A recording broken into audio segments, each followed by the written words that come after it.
I got a call, and Dr. Dobson had wanted to do a radio drama that Steve Harris had written, a radio drama called Spare Tire, and could I be involved? And I said sure. So I played a role. I cast the woman who played my wife and the other people in the program.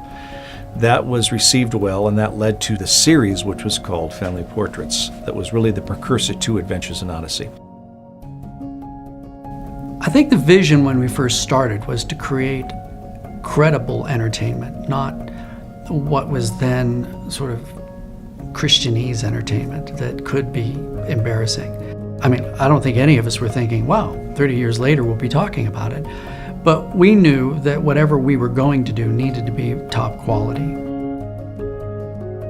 I had been wanting to convey good Christian principles, solid Christian principles in a dramatic format for a long time. I wanted to be able to say, okay, you know what, Christians can write good material. We can write stuff that's on par with anything out there in Hollywood, and we could express our values in really, really good ways. The fun part for me was to come in and really innovate what was sort of a lost art.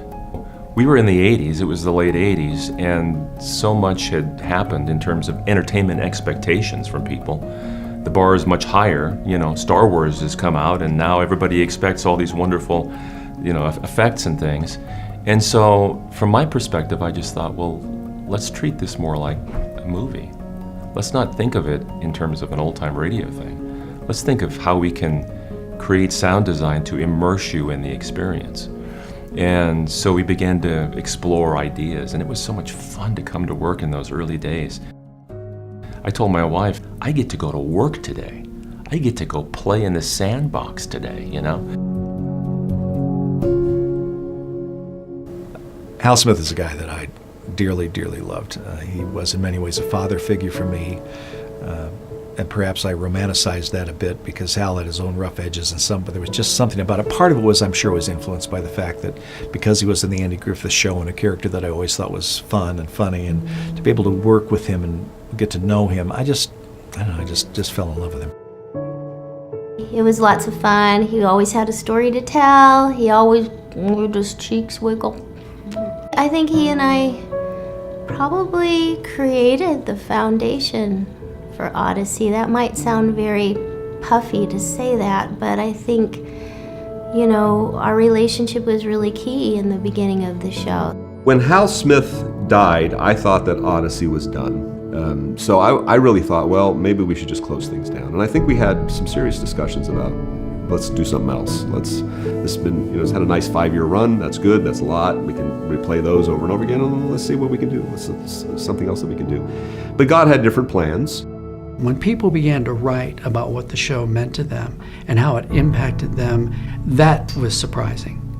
I don't think we could have anticipated that a show would have as much of an impact as Odyssey ultimately has had. I can't emphasize enough the power of the Holy Spirit on these shows.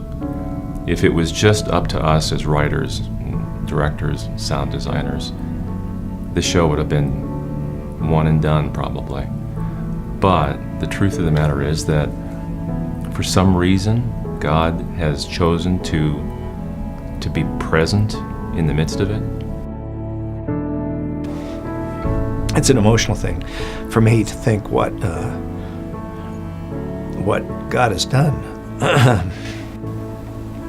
I could never have dreamed that God would use us in such a way, and I think I can speak for everybody on that one. We all were surprised.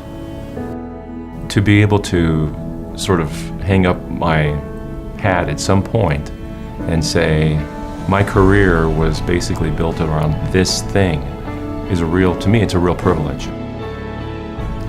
I am a blessed man because I've met so many wonderful people, creating friendships that I will never forget. Naming the series Odyssey is a journey. It's an adventure. It's an ongoing, exciting voyage that we're all on, and I think that that's what's going to continue on in the future.